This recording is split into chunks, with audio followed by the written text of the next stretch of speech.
രാജ്യത്തെ ജനങ്ങളുടെ ജീവനും സ്വത്തിനും സംരക്ഷണം നൽകേണ്ടവരാണ് ഭരണാധികാരികൾ. എന്നാൽ അവർ യാതൊരു ഉത്തരവാദിത്വവുമില്ലാതെ അവരുടെ വ്യക്തി താല്പര്യങ്ങൾക്ക് വേണ്ടി മാത്രം പ്രവർത്തിച്ചാൽ എങ്ങനെയിരിക്കും? പറയുന്നത് വേറെ ആരെയും കുറിച്ചല്ല, നമ്മുടെ നരേന്ദ്രമോദിയെയും മോദിയുടെ കൂട്ടാളികളുമായ മറ്റ് മന്ത്രിമാരെയും കുറിച്ചാണ്. കഴിഞ്ഞ കുറച്ചു നാളുകളായി ഡൽഹി കടുത്ത വായു മലിനീകരണം നേരിടുകയാണ്. ഇതുമൂലം പലരും പല പല ആരോഗ്യ പ്രശ്നങ്ങൾ നേരിടുന്നുമുണ്ട്. പല കുട്ടികൾക്കും കടുത്ത ശ്വാസമുട്ടലും അനുഭവിക്കുകയാണ്. അമ്മമാർ ഇത് വളരെ വേദനാജനകത്തോടെയാണ് കാണുന്നത്. കാരണം അത്രയും അപകടകരമായ രീതിയിലാണ് ഡൽഹിയിൽ വായു മലിനീകരണ തോത് ഉയർന്നുകൊണ്ടിരിക്കുന്നത്. എന്നിട്ടും സർക്കാർ ഇതിന് യാതൊരു പ്രതിവിധിയും കണ്ടെത്തിയിട്ടില്ല എന്നുള്ളത് വളരെ ശ്രദ്ധേയമായ കാര്യം തന്നെയാണ്.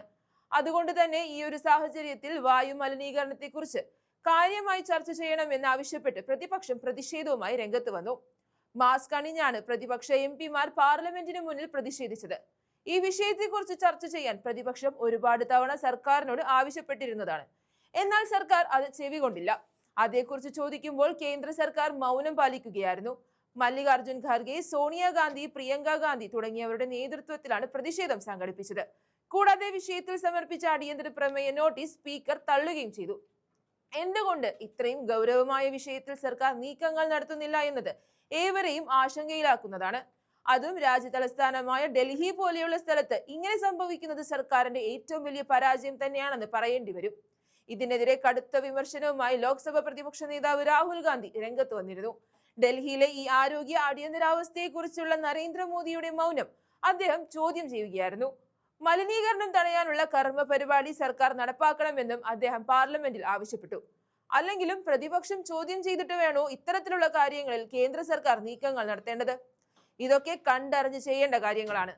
പ്രതിപക്ഷം ഈ വിഷയത്തെ രാഷ്ട്രീയവൽക്കരിക്കുന്നില്ല എന്നും ജനങ്ങളുടെ ആരോഗ്യം സംരക്ഷിക്കുന്നതിനായി വായു മലിനീകരണത്തിൽ എന്ത് പ്രതിവിധിയെടുത്താലും പ്രതിപക്ഷം കൂടെ ഉണ്ടാകുമെന്നും പ്രിയങ്ക ഗാന്ധി വ്യക്തമാക്കിയിരുന്നു.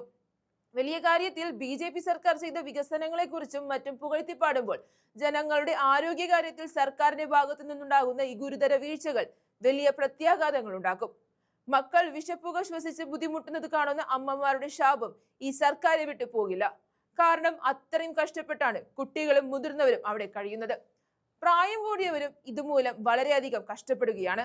ഈ വിഷയത്തെക്കുറിച്ച് സോണിയാഗാന്ധിയും നേരത്തെ മാധ്യമങ്ങളോട് സംസാരിച്ചിരുന്നു.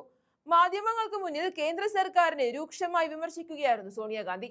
ഡൽഹിയിലെ വായു മലിനീകരണ വിഷയത്തിൽ ഉചിതമായ നടപടികൾ എടുക്കേണ്ടത് സർക്കാരാണ്. തന്നെ പോലെയുള്ള പ്രായമായവരും കുട്ടികളും ശ്വസിക്കാൻ വളരെയധികം ബുദ്ധിമുട്ടുകയാണ്. നിരവധി കാരണങ്ങളുണ്ട് ഡൽഹിയിൽ വായു മലിനീകരണം കൂടാൻ. കാർഷിക മാലിന്യം കത്തിക്കുന്നത് കൂടാതെ നിരവധി വാഹനങ്ങൾ, കറുത്തൊഴുകുന്ന യമുന, മാലിന്യ കൂമ്പാരങ്ങൾ, അങ്ങനെ നീളുന്നു കാരണങ്ങൾ. ഇതെല്ലാം ഒന്ന് നിയന്ത്രിച്ചാൽ തീരാവുന്നതേയുള്ളൂ ഡൽഹിയിലെ വായു മലിനീകരണ പ്രശ്നം. ഇനിയെങ്കിലും കേന്ദ്ര സർക്കാർ ഉണർന്ന് പ്രവർത്തിച്ചേ തീരൂ.